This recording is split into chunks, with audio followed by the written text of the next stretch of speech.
Welcome to the True Crime Melting Pot, a podcast about true crime, serial killers, and all things in between. I'm Jess, your host of the podcast. Please like and subscribe to my podcast page, Facebook page, and Instagram.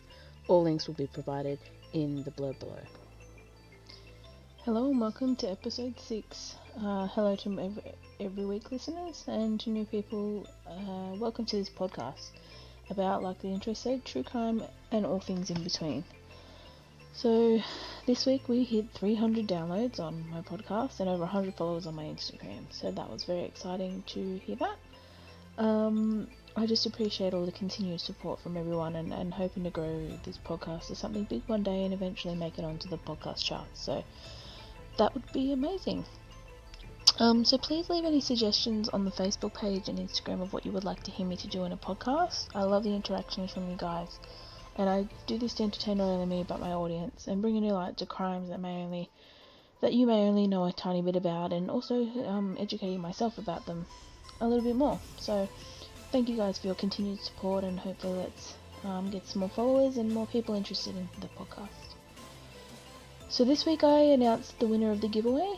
The winner was Madeline Wallace. So as you guys would have seen, I announced the winner of the podcast the other day on my Instagram and Facebook.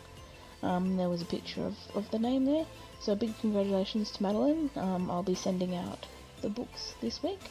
So thank you to everyone that took part in that giveaway. Your participation is really greatly appreciated. So now a little bit about our sponsor. Our sponsor for the podcast is Killer Trace. Killer Trace is a subscription service that provides you with a murder case and you get to be the detective. Killer Trace have set up their own case management system called N-File for you to feel like you are part of the police department. You will be able to submit items of evidence for fingerprint analysis or DNA analysis, question suspects, and return to the scene of the crime. Killer Trace is currently running their beta, and they are launching actually next week on the 31st of October. So head on over and check them out at www.killertrace.com/TCMPP2018 and show your interest. And that's sort of my discount code for you guys to use is at checkout is TCMPP2018, and you guys can use that to get, I think it's a 10% discount on your subscription. So please head over, subscribe, give them check it out. It just looks really cool, and it would be a great subscription service. It's only $20 a month for a digital download, or you can get the full package, but it is from America, so for my Australian listeners, it would be a bit more, but you can get the digital download for just $20 a month, and just be involved and get access to that N-File system. So yeah, please get involved, and yeah, so now onto the podcast. So this week we're heading back into the world of American true crime and changing the pace with a shooting massacre. So this week I'll be focusing on the Columbine Massacre. Now this might sound very morbid, but I'm completely obsessed with this. I again can't remember being introduced to this or finding out about this, but for as long as I can remember I've been so intrigued with this, and many of my true crime books that I have and have read involve this massacre. So mainly the books speak about the psychopaths. I've done much research on this, and in fact, I actually did an assignment at university in regards to it, so around gun violence. I have read the book by Dave Cullen called Columbine multiple times, and I believe that this is the best resource if you want information about the incident and appropriate information that's not tarnished by the American media. It is a very, very detailed recollection of what happened in that day in 1999. So this school massacre was the turning point for American high schools and the gun control discussion in America. Although we can see today that nothing has changed in the way in which guns are obtained and how easily they were obtained, but I'll get to this a bit later. So let's get into it. There's a bulk of information and background information in this podcast, and it all gives relevance to what occurred. So I know a lot about this topic, and it's been studied there, and there are multiple publications with information, so I'm sorry if this is very information heavy, but there's a lot of detail in this. So please be advised that this podcast will be talking about the shootings, and I will be finding and putting in the 911 calls if I can, so from people that are passed, so listener discretion is advised. So Columbine High School is located in Columbine, Colorado in the United States. The school is south of Littleton city limits and west of Denver, Colorado. The official colors of the school are silver and blue. Colorado has seen many tragedies, such as the John Benet Ramsey murder. There are many conspiracies around Colorado, many thinking that this is likely a black hole for tragedies and deaths. It is stated to be a hub of a gigantic conspiracy theory, but if you want to hear about this, please go and listen to the last podcast on Left's episode about Columbine. So Columbine High School has a capacity of 1,672 students and was named Columbine after the surrounding city which in turn was named after the state's flower, the columbine. This school would in turn experience one of the worst massacres, school shootings that we have seen. So a bit of background on the killers. Dylan Klebold. Dylan Klebold was born in Lakewood, Colorado on September 11, 1981. His parents were Thomas and Susan Klebold. Dylan had one brother as well as Eric, Byron Klebold. Dylan's family were churchgoers. They were pacifists and were part of the Lutheran Church. And Dylan and his brother had gone through the normal processions within their church, like confirmation and communion that Catholics go through. So during his early school years, he played t-ball, baseball and soccer. He was in the Cub Scouts with his friend Brooks Brown, a boy he had been friends with since the first grade. He met Eric Harris actually while attending Ken Carroll Middle School in the 7th or 8th grade, and it turned out that Brooks Brown lived near the house of Eric's parents, and that they had recently bought, and he rode the same bikes as Eric. So not long after that, Eric introduced Dylan to his friend Nathan Dykeman, who also attended Ken Carroll, and the boys all became good friends. So growing up, Dylan was actually a very bright child, with being involved in the CHIPS program that was run in American elementary schools, so primary schools here in Australia. CHIPS stood for the Challenging High Intellectual Potential Students. It was also found that Dylan found the transition from elementary school to high school quite difficult, as many people do. So at Columbine, Dylan was active in the school play production as a light and sound coordinator, as well as being involved in a video production and Columbine High School's Rebel News Network. He made a couple of videos with Nate Dykeman, who I said before, and one of the Rebel News Network announcements, and another made to show Nate's father where he lived, and Nate lived and went to school, and etc. and stuff like that. So it was just like a news bulletin in the morning, and sort of introducing them to the school and announcements. He was praised for helping out during Rachel Scott's, which was one of the victims of the massacre, performance of Watch the Lamb. When the music messed up, Dylan was able to provide a backup tape so that the show could go on. He was also a computer assistant at the school and helped maintain the school computer server, and he played fantasy baseball on a regular basis. Dylan worked with Eric, who I will go into next, at Blackjack Pizza, a pizza shop in Littleton, Colorado.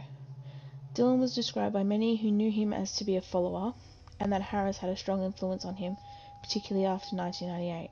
He was also depicted by those who knew him as a young man.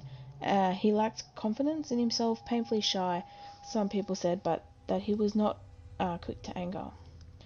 Dylan was told by his close friends, in particular Chad Lachlan, who they were pretty close, that Dylan was the quiet, awkward kid, but he had friends, and that he was by no means an outcast. So this was very conflicting with the stories that came out in the American media, which I'll go into a bit later. But they weren't the sort of stereotypical shooter that the media produces. So just before the massacre, both Dylan and Eric were seen by their friends as well liked by a lot of people. They were actually seen as bullies, taking on other kids. Eric was found to mock the disabled kids as well. He was just a horrible person. So Eric Harris. Eric Harris was born in Wichita, Kansas on April 9th, 1981. His parents were Wayne and Harris and Catherine Ann Paul, or Catherine Harris, after she married Wayne. Eric had one brother, Kevin Harris. Eric had somewhat of a normal upbringing, as normal as you could. His father was actually in the Air Force, and they bounced around a lot. So Eric played Little League baseball as well. The family were constantly moving due to Eric's father being in the US Air Force, as I said, as a transport pilot. The family moved from the suburb of New York to Littleton, Colorado, which is where they all lived, and Eric's father then retired from the Air Force. So from all accounts, Eric was a normal guy, if you could depict him as normal, when he lived in Plattsburgh. My mouth just dropped. A former classmate, Carl Ross, said he was a typical kid. He didn't seem anything like what is portrayed on TV, which he wasn't.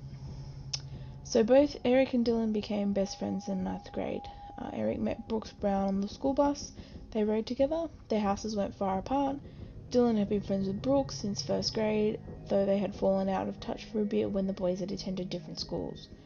Eric then met Nate Diamond in Spanish class and introduced Nate to Dylan, and the group became good friends.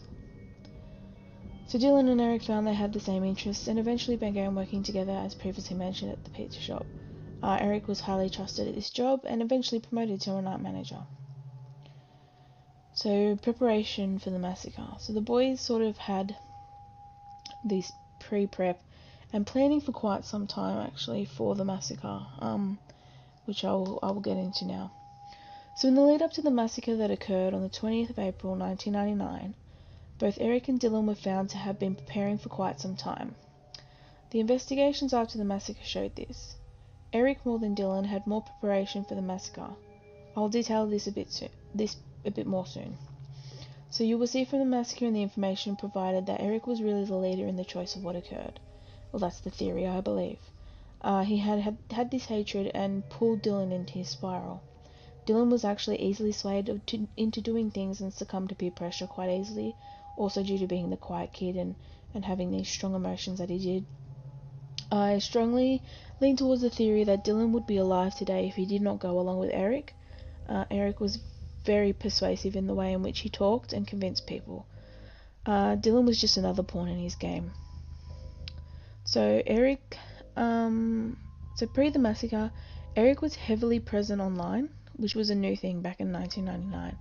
The internet had just started and was becoming very prevalent in young people's lives. Eric was quite versed in the internet, as you can see by his exposure online, and so much so that Eric had set himself and Dylan up to play Doom online, which was like a shooter game on a server he created. So completely different to nowadays, where you can just jump on your PS and play with friends instantly. We'll get into how Doom was used as an excuse for the massacre towards the end of the podcast. Eric eventually began blogging online also and showing his obscure thoughts online. He posted lyrics of his favourite songs and he wrote rage-filled rants about life. Web postings that became the subject of much public scrutiny after April 20th, 1999. His website did not attract much attention. They had a few visitors, but it wasn't until March of 1998, 1 month before the massacre, that it did. Eric had targeted one of his classmates in a rant post on his website. Brooks Brown was the target of these threats, the boy I had mentioned before, which they were actually quite close with. It was actually Dylan that alerted Brooks to the threats online, which in turn Brooks had got his parents involved. Eric had stated online that, "All I want to do is kill and injure as many of you as I can, especially a few people like Brooks Brown." Brooks's mother had been in touch with the police department multiple times over Eric, but with this threat, Brooks' mother went to the police again. Investigator Michael Guerrero was assigned and viewed the website, not only finding the threat again about Brooks, but also finding admissions of Eric building pipe bombs, threats against the school, and other concerning posts. Guerrero then filed for an affidavit for a search warrant for Eric's home, which was never executed. Never executed. It was found later that this was hidden by the Jefferson County Police Department, which was the local police, until 2001 when a 60 Minutes interviewer discovered this. What the actual hell? If they did their actual job and followed up, this massacre may not have occurred. Eric stockpiled everything in his room, and this is the most frustrating thing that I've read about this case. But there's many more, but come on, again, another case of mounting evidence that Eric was plotting to do something concerning, but nothing was action. One theory that I have developed from this, and this is by my own accounts, I believe that it was just not taken seriously. The internet being such a new platform, they were not thinking that this was occurring, and it was just some kid writing online that didn't have an idea about what he was doing. So getting a bit closer to the massacre, Eric had a spot on his website which he updated about their successes in obtaining weapons and making the pipe bombs. All of these websites were actually shut down by the FBI shortly after the massacre. There is actually a website though you can go to, which is a great resource for all things Columbine. This is www.acolumbine-site, so the letter A, columbinesite.com. This is the journals of the boys and details what was on the websites that were up. So if you're curious, go and give it a look. So with this, both Dylan and Eric had a run-in with the police before the massacre occurred. So in January of 1998, Eric and Dylan broke into a van and stole computers. Both boys were charged with breaking and entering, mischief, and trespassing and theft. They both left good impressions on the juvenile officers though, who offered to expunge their criminal records if they agreed to attend a diversionary program to include community service, receive psychiatric treatment, and obey the law. So Harris was required to attend anger management classes, where again he made a favourable impression. They were so well behaved in fact that their probation officer discharged him from the program a few months earlier than the due date. So of Harris it was remarked that he was a very bright individual who was likely to succeed in life, while Klebold was said to be intelligent but needs to understand that hard work is part of a fulfilling dream. This goes to show how easily they were able to manipulate those around them and how they got away with putting together this grandiose scheme of shooting up their school. So Eric was told to write a letter to the owner of the vehicle expressing his apology for stealing the goods. It was later found in a journal entry that he obviously meant nothing by it. In one of his journal entries dated April 12th, he wrote, "Isn't America supposed to be the land of the free? How come if I'm free I can't deprive some fucking dumb shit from his possessions? If he leaves them sitting in front of his fucking land in plain sight of the middle of fucking nowhere on a Friday fucking day and night. Natural selection, fuckers should be shot." Eric was obsessed with natural selection to the point where on the day of the shooting he was actually wearing a shirt that had natural selection written on it. And just recently in the news, or I don't know if you guys saw me share it on my Facebook site, but a young man, I believe it was in Russia or Czechoslovakia, I can't remember, but he walked into his school and he shot up his school wearing the exact same attire that the boys wore on the day of the shooting. Well, he copied Eric's attire. So they are still making an imprint in society these days, and it's just terrifying. So how the boys got the weapons, there's a bit of a story behind this. So as I said previously, months before the massacre, Eric and Dylan were stockpiling weaponry to complete their mission. Eric and Dylan had used various methods to purchase their guns and parts to make their bombs. So for the massacre, the boys had acquired 2 9mm firearms and two 12-gauge shotguns, which they sawed off. Harris had a 12-gauge Savage Springfield 67H pump-action shotgun and a Hi-Point 995 carbine with 13 10-round magazines. Klebold used a 9x19mm Intratec Tech 9 semi-automatic handgun with 152, 132 and 128 round magazine and a 12-gauge Stevens 311 double-barrel shotgun. In December of 1998, their friend Robin Anderson had purchased the carbine rifle and the 2 shotguns for the pair at Tanner Gun Show, as they were too young to legally purchase the guns themselves. Anderson made her purchase from a private seller and not a licensed dealer, so this way she could not be tracked. So through Philip Duran, a co-worker, Harris and Klebold later bought a Tech 9 handgun from Mark Maines for $500. After the massacre, Maines and Duran were prosecuted for their roles in supplying the guns to Harris and Klebold. Each was charged with supplying a handgun to a minor and possession of a sawed-off shotgun. Maines and Duran were sentenced to a total of 6 and 4 years 6 and 4 years in prison respectively.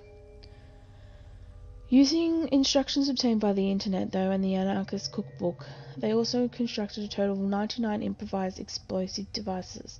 These included a diversionary bomb, propane tanks, converted to bombs, pipe bombs, carbon dioxide cartridges filled with gunpowder and with matches taped to them, which they call crickets, and a car bomb, as well as timing devices for the diversion, propane and car bombs.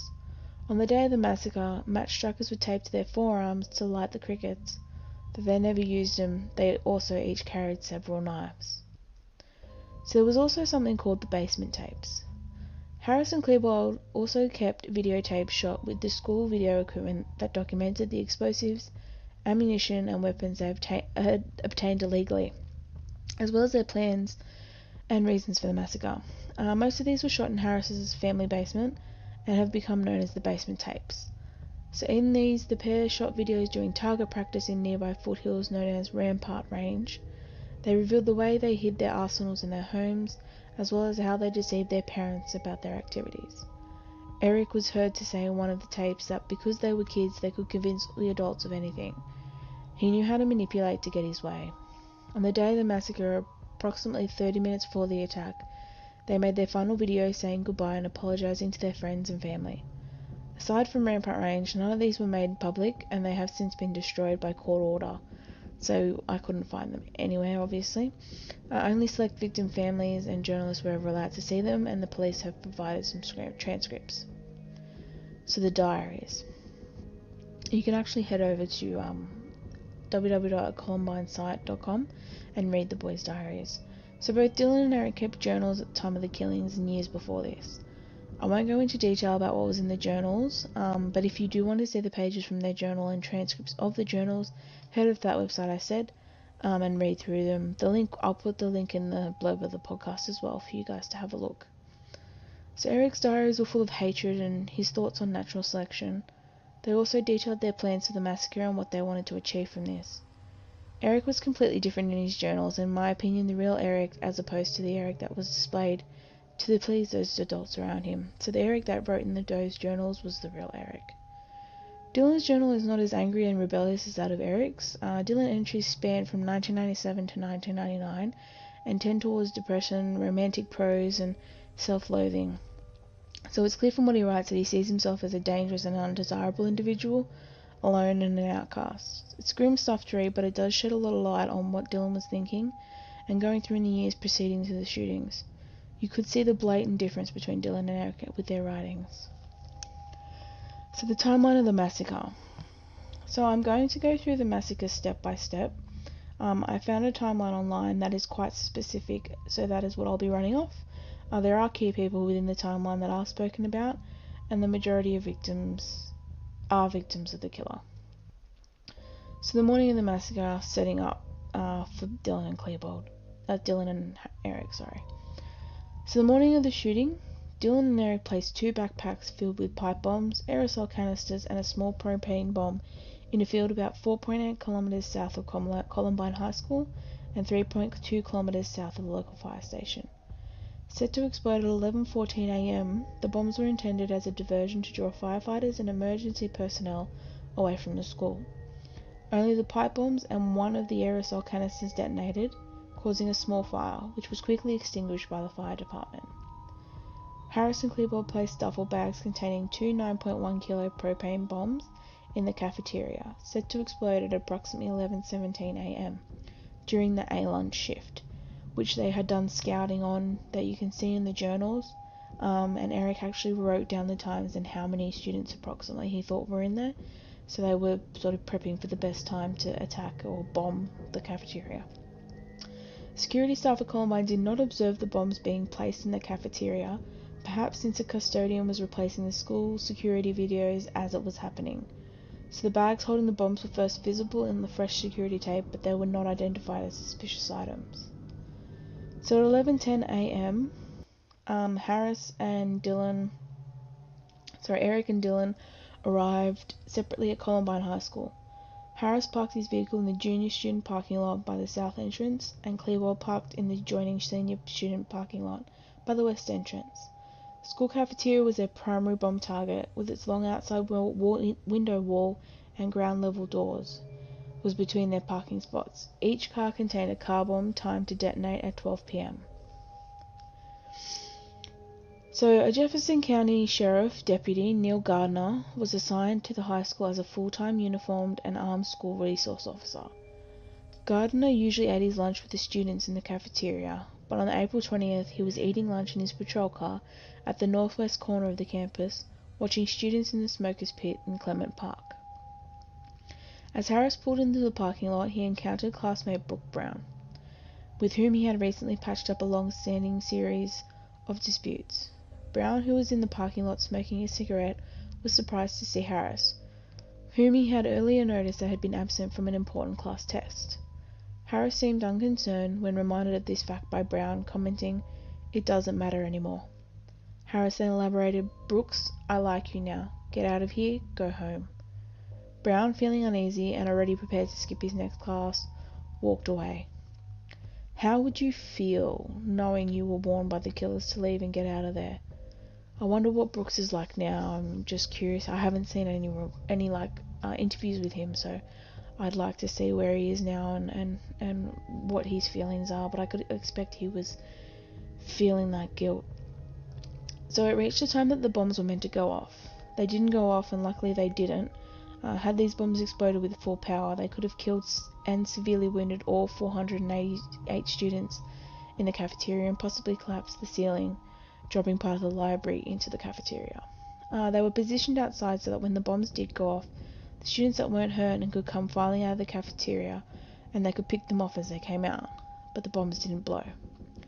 So Dylan and Eric armed themselves, hiding weapons beneath their black trench coats, which I'll go into a bit later. So during the massacre, 11:19 a.m., shooting begins. So at this time, 17-year-old Rachel Scott was having lunch with a friend, Richard Castaldo, while sitting on the grass next to the west entrance of the school. Castaldo said he saw one of the boys throw a pipe bomb, which only partially detonated. Thinking the bomb was no more than a crude senior prank, Castaldo did not take it seriously. At that moment, a witness heard one of the boys yell, "Go, go!" The two gunmen pulled their guns from beneath their trench coats and began shooting at Castaldo and Scott. Scott was killed when she was hit 4 times with 9mm rounds fired from Harris's high .995. One shot was to the head. Castaldo was shot 8 times in the chest, arm and abdomen, and paralyzed below the chest, falling into unconsciousness. After the first 2 shootings, Harris removed his trench coat and aimed his 9mm carbine down the west staircase towards 3 youths, 15-year-old Daniel Rober and Sean Graves, and 16-year-old Lance Kirkland. The 3 friends have been ascending the staircase directly below the shooters. Kirkland later reports seeing Clearbolt and Harris standing at the top of the staircase before the pair opened fire. All 3 youths were shot and wounded. Inside the school, some of the students had believed that they were bearing witness to a senior prank by 2 seniors, but in the cafeteria, Dave Sanders, a computer and business teacher, as well as a varsity coach, recognized the sound of gunfire and quickly realized it was not a prank, but a deliberate attack on the school. 11:22 a.m. So at this time, the custodian assigned to the school had seen the first victims and assumed that the girl, Rachel Scott, had been hit by a car. He was first to call it into the police department. While exiting his patrol car in the senior lot at 11:24, he heard another call on the school radio. "Neil, there's a shooter in the school."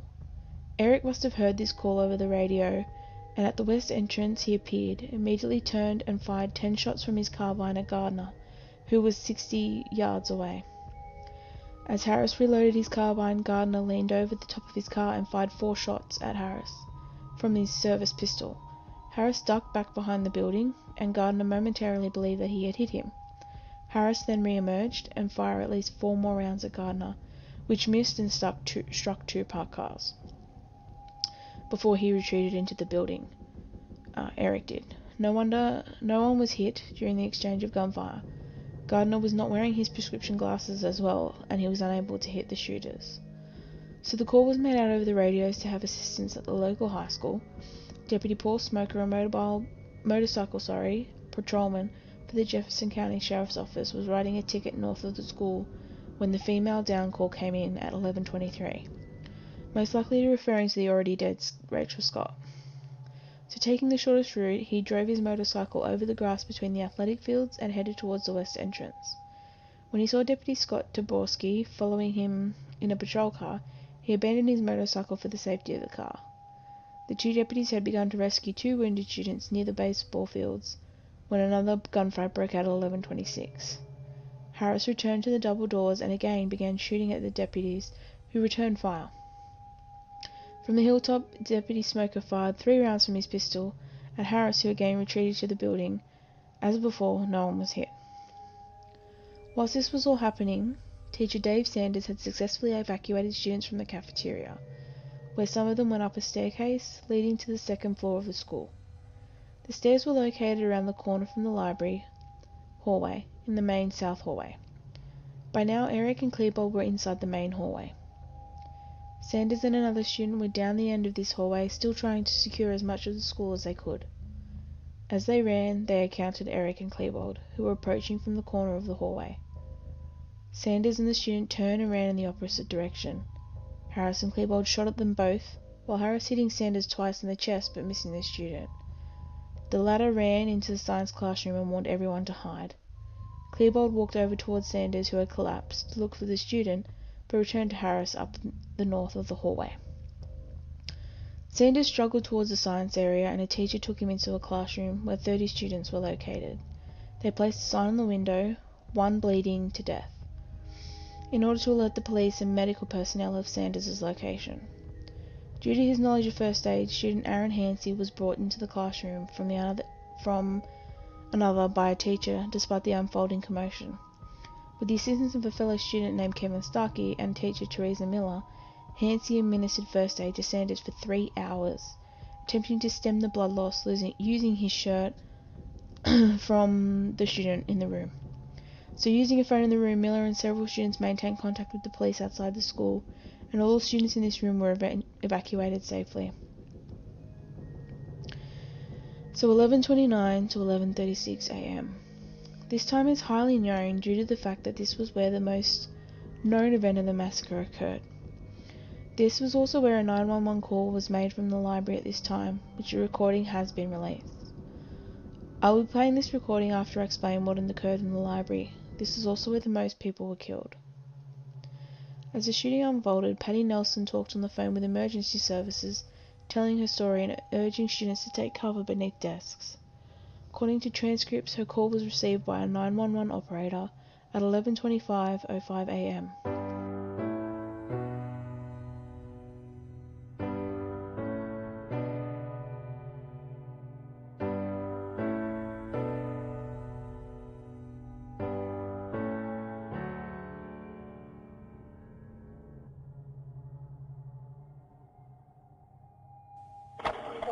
Jefferson County 911. Yes, I am a teacher at Columbine High School.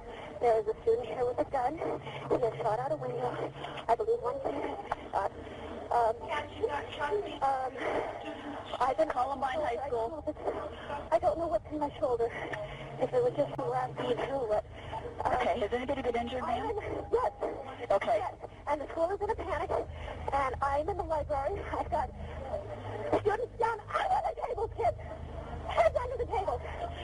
Kids are screaming. Some of the teachers are, trying to take control of things. We need police here. Okay, we're getting them there. Police here. Who is the student, ma'am? I do not know who the student is. Okay. I saw a student outside. I was in hall duty. Okay. I was on hall duty. I saw a gun. I said, "What's going on out there?" And he said, "Oh, it's probably something different. It's probably a joke." I said, "Well, I don't think that's a good idea." And I went walking outside. I could see what was going on. He turned the gun straight at us and shot. And my God, the window went out. And the kid standing there with me, I think he got hit. Okay. Something in my shoulder. Okay. We've got help on the way, ma'am. Okay. Okay. Oh, God. Stay on the line with me. Oh, God. Kids, just stay down. Do we know where he's at? I'm sorry? Do we know where he's at? Okay. I'm in the library. He's upstairs. He's right outside of here. He's outside? He's outside of this hall. Outside of a hall or outside? The hall. Okay. There are alarms and things going off now. Smoke. My God, smoke is like coming into this room. Okay. I've got the kids under the table here. I don't know what's happening in the rest of the building. I've also got smoke in the building. I don't know. I'm sure someone has to be calling 911 besides Yes, we've got a lot of people on. Okay. I just want you to stay in the line with me. We need to know what's going on. Okay. Okay? I am on the floor. Okay. You've got the kids in the there? library, and I've got every student in this library on the floor. You better stay on the floor. Is there any way you can lock the doors? Smoke is coming in from out there, and I'm a little afraid. The gun is right outside the library door, okay? I don't think I'm going to go out there. Okay, you're at Columbine High School? I got 3 children. Okay, we got it. Okay? I'm not going to go to the door to shut the door, okay? I've got the kids on the floor. I got all the kids in the library on the floor. We have paramedics, we have fire, and we have police en route, okay, sir? Okay? Okay. Yes. I don't know. I can't believe he's not out of bullets. He just keeps shooting and shooting and shooting. Okay, yeah, we've got a police officer on scene. I thought it was... Okay, just try and keep the kids in the library calm. Yeah. Is there any way you can block the door so no one can get in? I do not... Okay. I guess I can try to go, but he's right outside that door. I'm afraid to go to the door. That's okay. That's where he is. I'm not afraid to go there. Okay? That's okay. Okay, I told the kids to get on the floor. I told them to get under the table. All of the children are on the floor under the tables.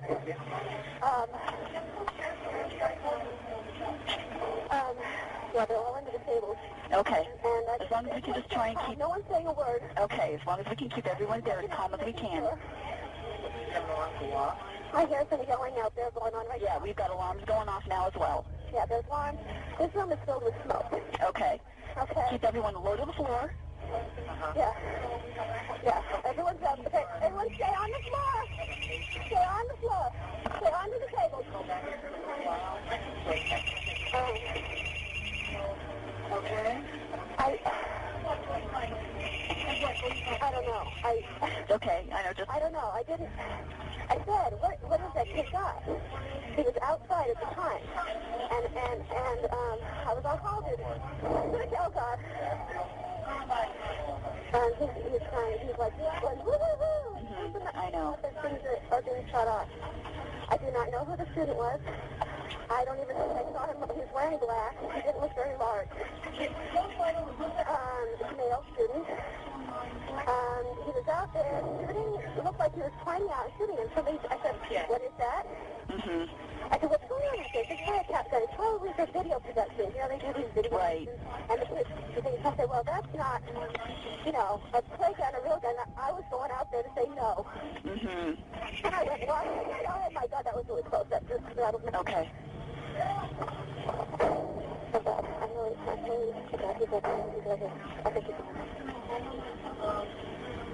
What's your name, ma'am? My name is Patty. Patty? Yelling everybody get up right now. Please go to the library. Keep hearing everybody get up right now. Okay. Please don't. I have him in the library shooting at students. The lady that I have in the library on the phone. Okay, try and keep as many people down as we can. Okay. Do you know who he is? Okay.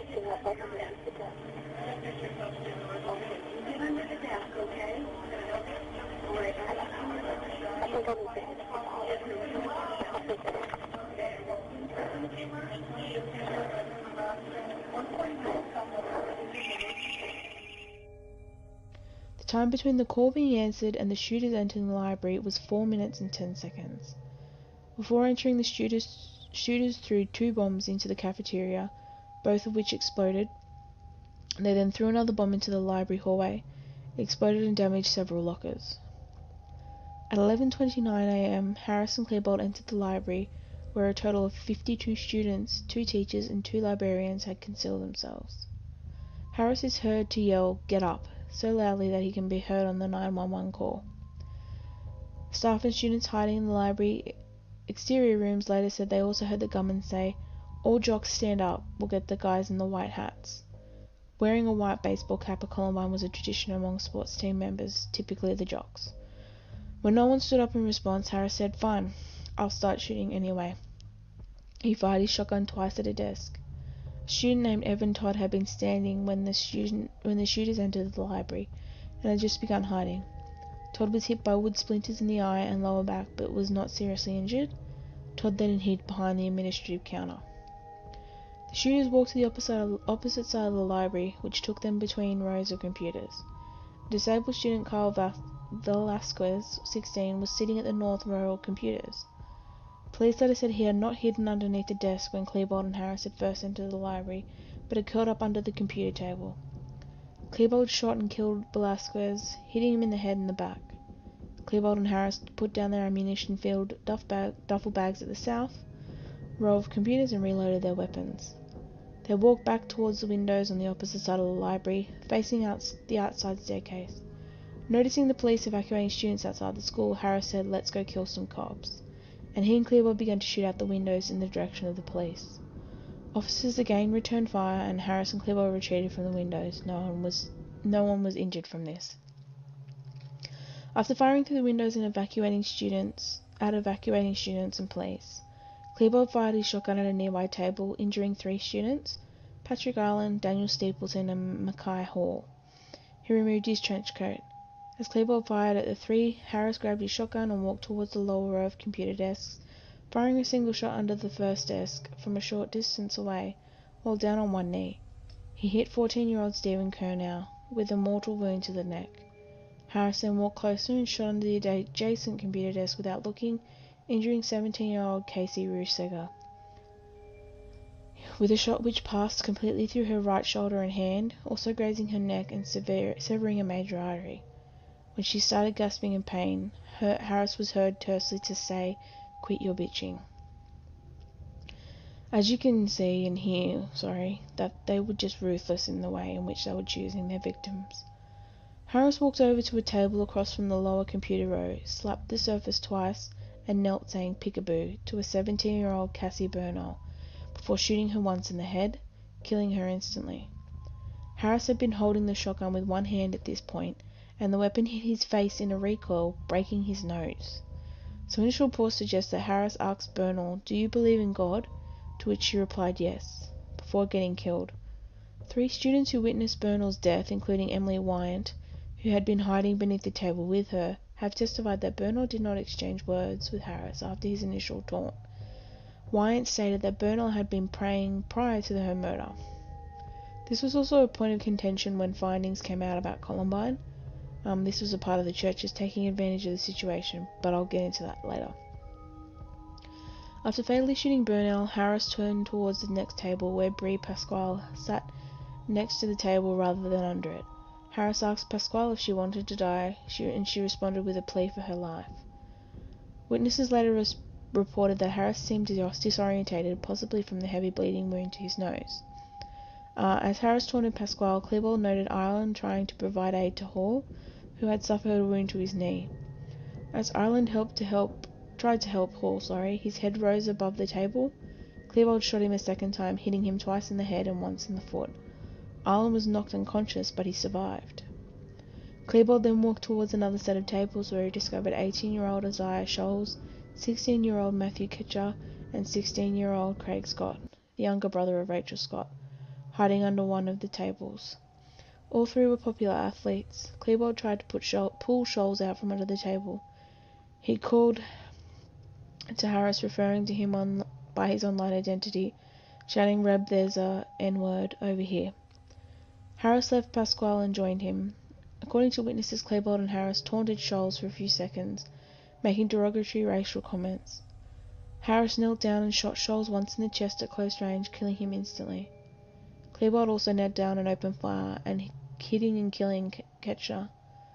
Harris then yelled, "Who's ready to die next?" Meanwhile, Scott was uninjured. He lay in the blood of his friends, feigning death. Harris turned and threw a CO2 bomb at the table where Hall, Stapleton, and Ireland were located. It landed on Stapleton's thigh, and Hall quickly threw it away as it exploded behind them in midair. Harris then approached another table where 2 girls were hiding. He bent down to look at them and dismissed them as pathetic. Harris then moved to another, where he fired twice, injuring 16-year-old Nicole Nowlin and John Tomlin. When Tomlin attempted to move away from the table, Klebold kicked him. Harris then taunted Tomlin's attempt to escape, before Klebold shot the youth repeatedly, killing him. Harris then walked back over to the other side of the table, where Lauren Townsend lay dead behind the table. A 16-year-old girl named Kelly Fleming had, like Bria Pasquale, sat next to the table rather than beneath it, due to lack of space. Harris shot Fleming with his shotgun, hitting her in the back and killing her instantly. He shot at the table behind Fleming, hitting Townsend and Crutez again, wounding 18-year-old Jenna Park. An autopsy later revealed that Townsend died from the earlier gunshot wound inflicted by Klebold. The shooters moved to the center of the library where they continued to reload their weapons at the table there. Harris then pointed his carbine under a table. The student he was aiming at moved out of the way. Harris turned his gun back on the student and asked him to identify himself. It was John Savage, who was an acquaintance of Klebold's, who had come to the library to study for a test. Savage said his name, believing they were targeting only jocks, which himself was not, in an attempt to save his life. He then asked Klebold what they were doing, to which shrugged and answered, "Oh, just killing people." Savage asked if they were going to kill him, possibly because of a fire alarm, Klebold said. "What?" Savage asked again, whether they were going to kill him. Klebold hesitated, then told him to leave. Savage fled immediately and escaped through the library main entrance doors. After Savage left, Harris turned and fired his carbine at the table directly north of where they had been, grazing the ear of 15-year-old Daniel Mouser. Mouser reacted by shoving a chair at Harris. Harris fired again and hit Mouser in the center of his face at close range, killing him. Both shooters moved south and fired randomly under a table, injuring two 17-year-olds Jennifer Doyle and Austin Eubanks, and fatally wounding a 17-year-old Corey DePuter. DePuter was later credited with having kept his friends calm during the ordeal, and he was the last to die in the massacre at 11:35 a.m. So at this point, several witnesses later said that they heard Harris and Klebold comment that they no longer found a thrill in shooting their victims. Klebold was quoted as saying, "Maybe we should start knifing people, that might be more fun." They moved away from the table and went towards the library main counter. Klebold pulled out a chair and pointed his Tech 9 at Todd and commented, "Look what we have here." Harris seemed disorientated from his broken nose and asked, "What?" Klebold responded, "Just some fat F." Todd was wearing a white hat. Klebold asked if he was a jock, and when Todd said no, Klebold responded, "Well, that's good, we don't like jocks." Klebold then demanded to see his face. Todd partially lifted his hat so his face would remain obscured. When Klebold asked Todd to give him one reason why he should not kill him, Todd said, "I don't want trouble." Klebold responded back angrily, "Trouble? You don't even know what effing trouble is." He also remarked, "You used to call me a fag, who's a fag now?" Todd tried to correct himself. "That's not what I meant. I meant I don't have a problem with you guys. I never will, I never did." Klebold spoke to Harris, "I'm gonna let this fat F live. You can have him if you want." The two walked out of the library at 11:36 a.m., ending the hostage situation there. Cautiously, fearing the shooter's return, 34 uninjured and 10 injured survivors began to evacuate the library through the north door, which led to the sidewalk adjacent to the west entrance. Casey Ruseger was evacuated from the library by Craig Scott. Had she not been evacuated at this point, Ruseger would likely have bled to death from her injuries. Patrick Island, unconscious, and Lisa Kreutz, unable to move, remained in the building. Patty Nielsen joined Brian Anderson and the library staff in the exterior break room, into which Klebold had earlier fired shots. They locked themselves in there and they remained there until they were freed at about 3:30 p.m. So the suicide of the killers. After leaving the library, Harris and Klebold entered the science area where they threw a small firebomb into an empty storage closet. It caused a fire which was put out by a teacher hidden in an adjacent room. The duo proceeded towards the south hallway where they shot into an empty science room. At approximately 11:44 a.m., Harris and Klebold were captured in the school security cameras as they re-entered the cafeteria. This is the photo I put up the other week about the topic on my Instagram, the black and white grainy vision. The recording shows Harris kneeling on the landing and firing a single shot toward one of the propane bombs he and Klebold had left earlier in the cafeteria. In an unsuccessful attempt to detonate it, he took a sip from one of the drinks left behind as Klebold approached the propane bomb and examined it. Klebold lit a Molotov cocktail and threw at the propane bomb.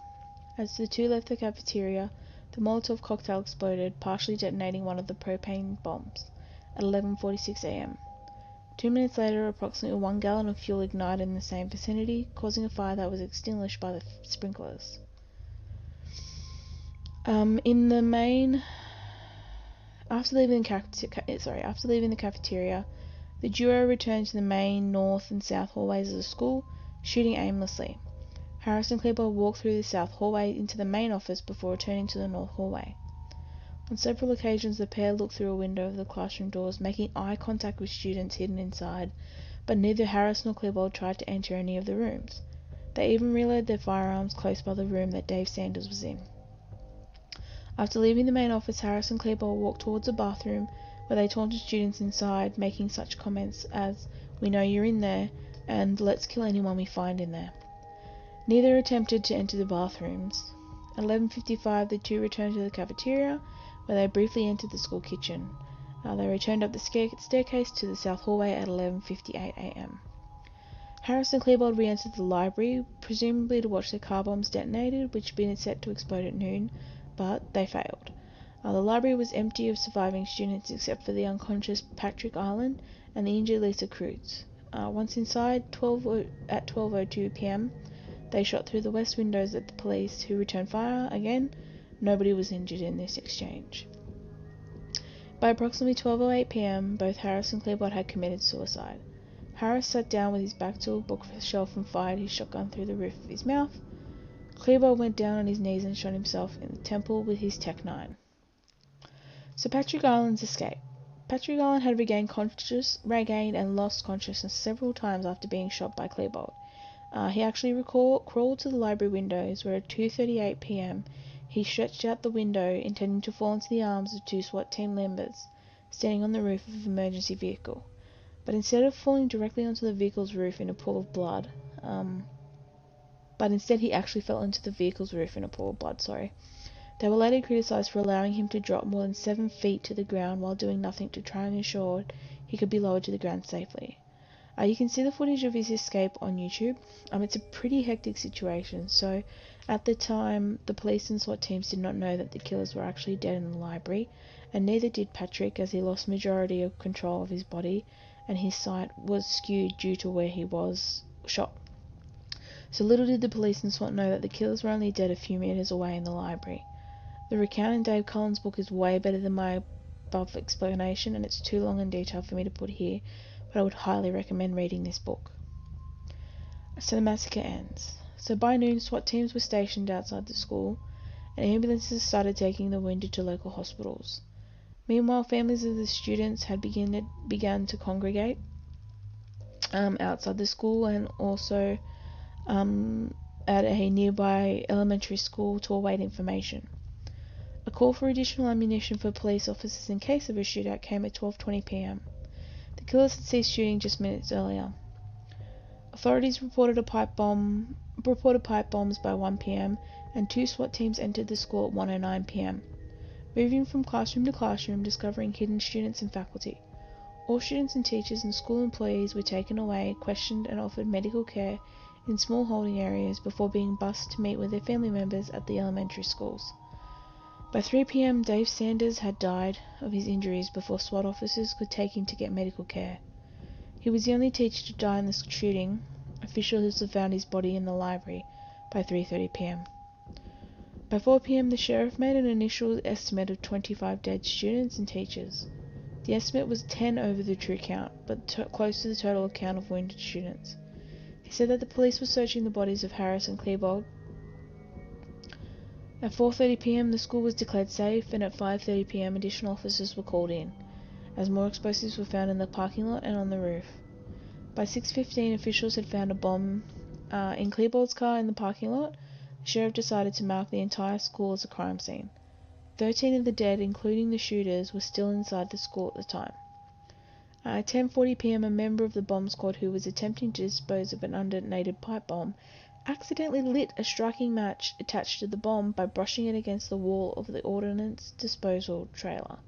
The bomb detonated inside the trailer, but no one was injured. The total count of deaths was 12 students and 1 teacher. 20 students and 1 teacher were injured as a result of the shootings. 3 more victims were injured indirectly as they tried to escape the school. Harris and Klebold are thought to have committed suicide about 49 minutes after they started the massacre. A total of 188 rounds of ammunition were fired by the perpetrators during the massacre, 67 by Klebold and 121 by Harris. Additionally, law enforcement officers fired a total of 141 rounds during exchanges of gunfire with the shooters. So the aftermath of the killing and the police response was both criticised and highly praised. It was very hard. So it wasn't until 10 a.m. the next day that the police and the teams entered the school properly. The bomb squads combed the high school. At 10 a.m. the bomb squad declared the building safe to enter. By 11:30 a spokesman of the sheriff declared the investigation underway, and the 13 bodies were still inside the high school as investigators photographed the building. At 2:30 a press conference was held by Jefferson County District Attorney David Thomas and the Sheriff John Stone, in which they said they suspected others had helped to plan the shooting. So formal identification of the dead had not yet taken place, but families of the children thought to have been killed had been notified. Throughout the late afternoon and early evening, the bodies were gradually removed from the school and taken to the Jefferson County Coroner's Office to be identified and autopsied. By 5 p.m. the names of many of the dead were known, and an official statement was released saying there were 15 confirmed deaths and 27 injuries related to the massacre. So the church's response to the massacre. So last podcast on the left really talk about this in a bit more depth. So basically they took advantage of the mourners and getting them to come to the churches, filling their pews for the wrong reason. And so in the months following the shooting, considerable media attention focused upon Cassie Burnell, who had been killed by Harris in the library, as I said before, and who Harris was reported to have asked, "Do you believe in God?" immediately prior to her murder. Burnell was reported to have responded yes to this question before her murder. Emily Want, like I said before, the closest living witness, denied that this ever happened. A survivor, though, stated that she was the one questioned as her belief in God by Harris. Joshua Lapp thought Burnell had been queried about her belief but was unable to correctly point out where it was located and was close to Schnur during the shootings. Another witness, Craig Scott, whose sister Rachel Scott was also portrayed as a Christian martyr, claimed that the decision was with Burnell. When asked to indicate where the conversation had come from, he pointed to where Schnur was shot. Nevertheless, Burnell and Rachel Scott became regarded as Christian martyrs by the evangelical Christians. The churches in the area also jumped on the mourners in getting them to attend their churches and preaching these stories about why this massacre occurred. I'm very one-sided when it comes to religion and will not comment into detail my opinions, but it was pretty rotten what the churches did and how they took advantage of the young kids that were mourning the loss of their friend and getting them to come into the churches and forcing them to come and be part of the church and making them put money into their trays and stuff. It was just ridiculous. But last podcast on the left, go into it in a bit more details. So the media around the shooting. So due to the high influx of calls to 911 on this day, students in the school were having difficulty getting through. They saw the media were covering the event, so they began to call the news stations. All the kids were watching live feeds of the events inside the school on televisions. One account of the media being negative in this event, or when one of the children calling in and the TV stations were broadcasting this, the police told them to stop, as this is telling the killers within the school that there are people in there and they know where to find them. So at this point, the TV host on the channel, verbatim his words, told the children to turn the TVs off, then reneged that and said, "Wait, turn them down, not to lose viewership." This was disgusting. To think that they were thriving off this horror that the kids in that school were going through, but the media took full advantage of this sick event and twisted it so much that it affected other lives as well. So there are multiple theories as to why Klebold and Harris did what they did, but I'll go through a few of the main ones. Also, I will tell of a theory around the shooting that was developed by evacuated children. So the FBI's theory. So the conclusion of the FBI was that Harris was a clinical psychopath and Klebold was a depressive. Dr. Dwayne Fusilier, the supervisor in charge of the Columbine investigation, and he also ran the Waco siege, that whole thing, would later remark, "I believe Eric went to school to kill and didn't care if he died, while Dylan wanted to die and didn't care if others died as well." So according to this theory, Harris had been the mastermind, having a messianic level of superiority complex and hoping to demonstrate his superiority to the world. Klebold had repeatedly documented his desire to commit suicide in his diaries, and had primarily participated in the massacre as means to simply end his life. Klebold's final remark on the videotape that he and Harris had made shortly before their attack upon Columbine had resigned statement that he made as he glanced away from the camera. "Just know I'm going to a better place. I didn't like life too much." That's what Dylan had said in his final video. Harris's journal show a methodical preparation for the massacre over a long period of time, including several experimental bomb detonations. In contrast, though, by far the most prevalent theme in Klebold's journals is his private despair and his lack of success with women, which he refers to in infinite sadness. Harris fired nearly twice as much as Klebold. He fired 9mm carbine rifle a total of 96 times, and discharged his shotgun 25 times. Klebold fired the Tech 9 handgun 55 times, while he discharged a total of 12 rounds from his double-barrel shotgun. Before entering the school, Harris had shot 47 times, and Klebold had just shot 5. However, it was Klebold, not Harris, who first mentioned going on a killing spree in his journal, and there's evidence suggests both were depressed, such as Harris being prescribed antidepressants. Toxicology reports confirmed that Harris had Luvox in his bloodstream at the time of the shootings, which is an antipsychotic. Klebold had no medications in his system. So another theory was that they were being bullied. So the link between bullying and school violence has attracted increasing attention since the 1999 attack at Columbine. Both of the shooters were classified as gifted children who had allegedly been victims of bullying for years. According to Brooks Brown, Klebold and Harris were the most ostracized students in the entire school, and even many of those close to them regarded the two as the losers of the losers. Klebold is known to have remarked to his father that his hatred of jocks culture at Columbine, adding that Harris in particular had been victimized by this group. In a remark, Klebold stated, "They sure give Eric hell." On another occasion, just weeks before the massacre, both Harris and Klebold had been confronted by a group of youths at the school, all members of the football team, who had sprayed them with ketchup and mustard while referring to the pair as faggots and queers. A year after the massacre, an analysis by officials at the U.S. Secret Service of the 37 premeditated school shootings found that bullying, which is some of the shooters described in terms that approach torment, played a major role in more than 2/3 of the attacks. A similar theory was expounded by Brooks Brown in his book on the massacre. He noted that the teachers commonly looked the other way when confronted with bullying, and that whenever Klebold and Harris were the recipients of such incidents from jocks, they would make statements such as, "Don't worry, man, it happens all the time." So if anyone expects shock or a surprise. Early stories following the shootings charged that school administrators and teachers at Columbine had long condoned a climate of bullying and the so-called jocks of athletes, allowing atmosphere of intimidation and resentment to fester. Dave Cullen, while acknowledging the pervasiveness of bullying in high schools, including Columbine, had claimed that the two were not victims of bullying. Cullen said that Harris was more often the perpetrator than the victim of bullying, and I believe this theory the most. So there was a theory also that there was multiple shooters. So the theory was developed due to children from the high school being evacuated from the school and coming out and talking to the media straight away, thinking that there were multiple shooters, but there were actually just two changing clothes.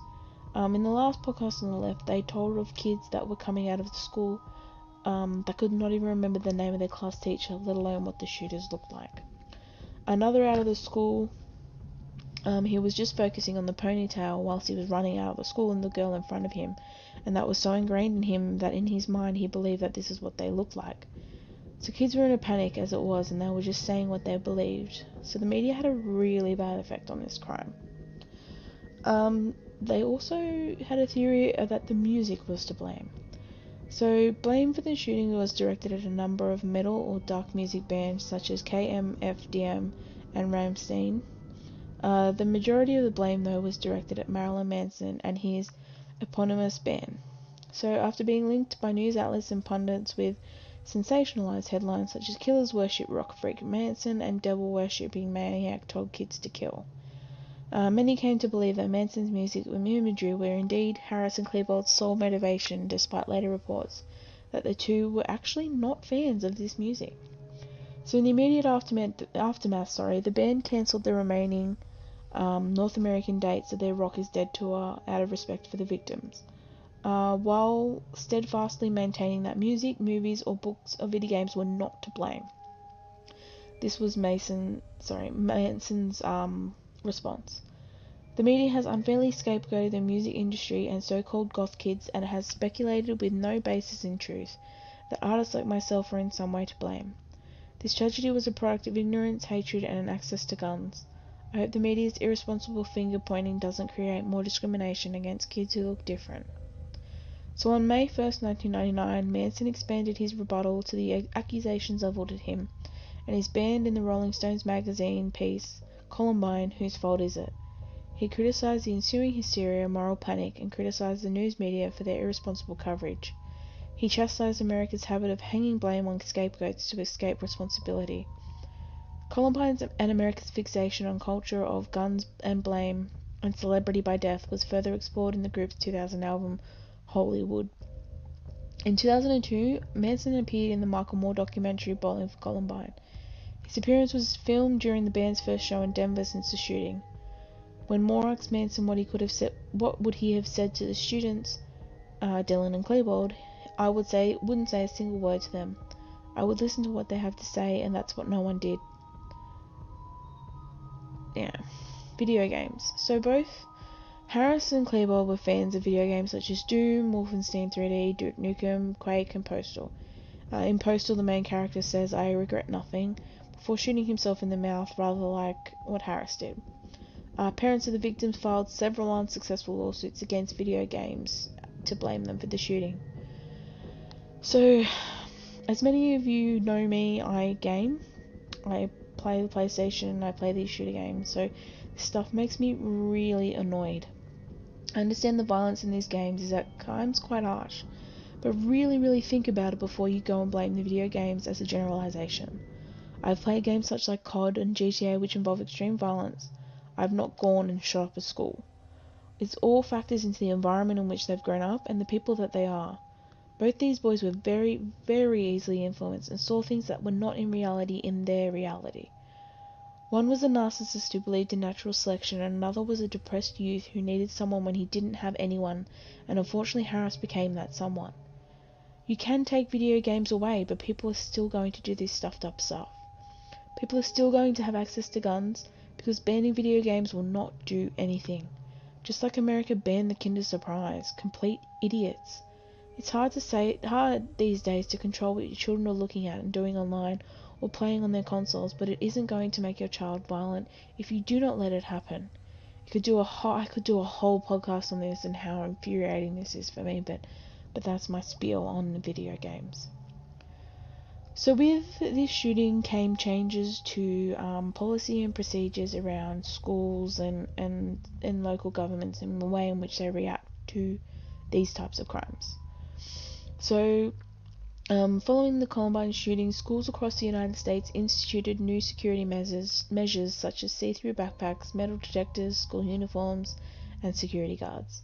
Some schools implemented school door numbering to improve public safety response, and several schools throughout the country resorted to requiring students to wearing computer-generated IDs.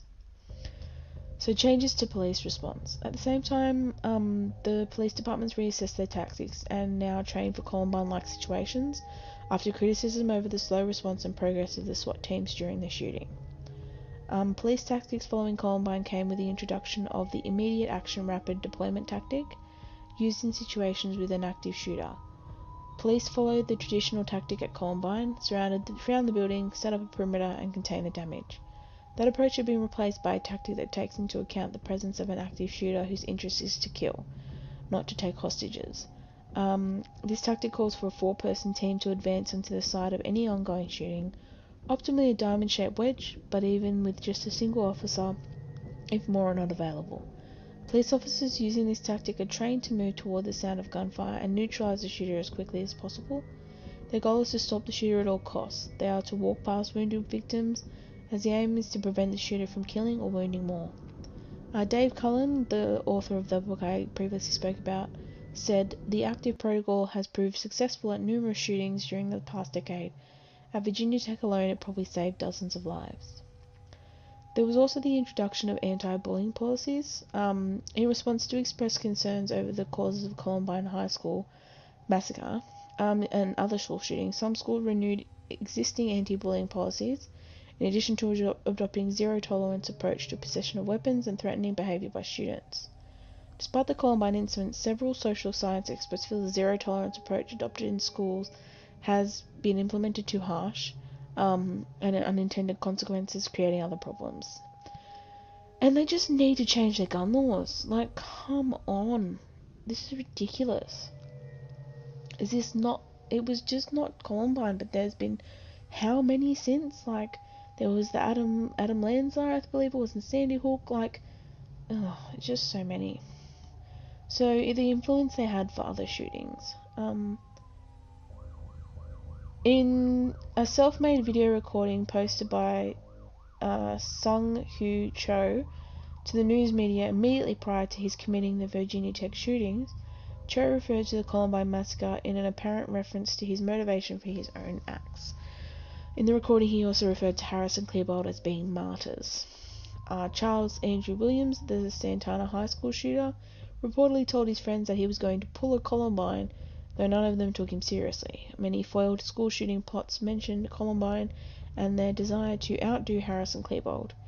Convicted students Brian Draper and Tori Adamick of Pocatello High School in Idaho, who murdered their classmate Cassie Jo Stoddart, mentioned Harris and Klebold in their homemade videos and reportedly planning a Columbine-like shooting. In 2009, sociologist Ralph Larkin of the John Lay College of Criminal Justice at City University of New York, wrote that Harris and Klebold established a script for subsequent school shootings. Larkin examined 12 major school shootings in the United States in the 8 years after Columbine and found that in 8 of those, the shooters made explicit reference to Harris and Klebold. This was a senseless crime that changed the world and the way in which they view the shootings and kids that do it forever. This has not changed society though. This is still prevalent in the American culture, with massacres like Sandy Hook and the cinema shooting. It's a scary thought. So that brings us to the end of episode 6. This was a very information heavy podcast and I hope you enjoyed.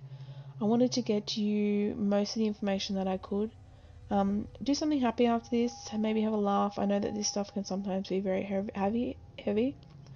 So thank you guys for listening this week, and don't forget to head over and check out our sponsor. You can now go over and place your orders for the subscription box, so please use my link and the code at www.kilotrace.com/TCMPP or just TCMPP 2018 as you purchase your box if you want to. And I'll see you guys not this weekend coming, but the following, as I am away. So this will be the podcast for this week. Thanks guys, and see you then.